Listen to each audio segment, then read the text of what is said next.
Welcome to the fast and simple guide for Texas probate. Dealing with loss is hard enough without legal hurdles, so let's make this straightforward. First, I am so sorry for your loss. Grieving while dealing with legal issues is overwhelming, but here is the good news. Texas has one of the simplest probate systems in the country. So what exactly is probate? It's often misunderstood, so let's define it clearly.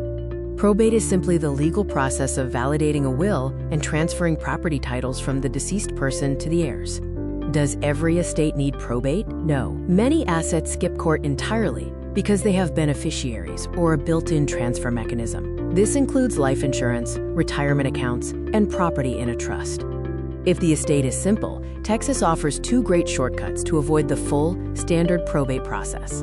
The first shortcut is the Small Estate Affidavit. If there is no will, and the estate is valued at less than $75,000, not counting the home, you can often skip the full court process.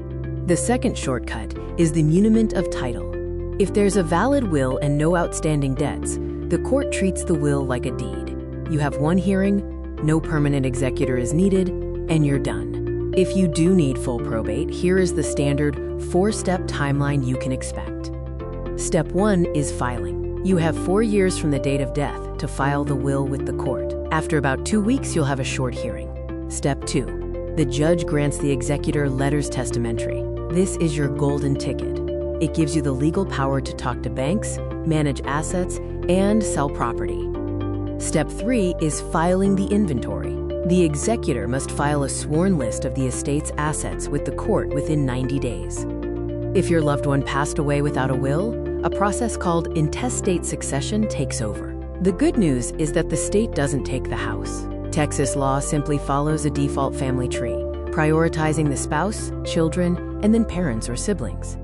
If there is no will, it requires an extra step called an application to determine heirship, but the property ultimately stays within the family.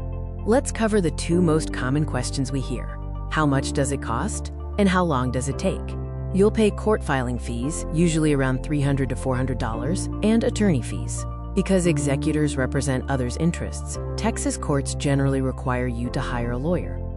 How long? A standard probate usually wraps up in 6 to 9 months, though you'll have the executor's power to handle most business within the first 30 days. You've got this. Here is your immediate, actionable next step. Take a deep breath. Your first step is simply to find the original will and get a few certified copies of the death certificate. When you're ready, reach out to a Texas probate attorney to handle the heavy lifting, giving you the time and space you need.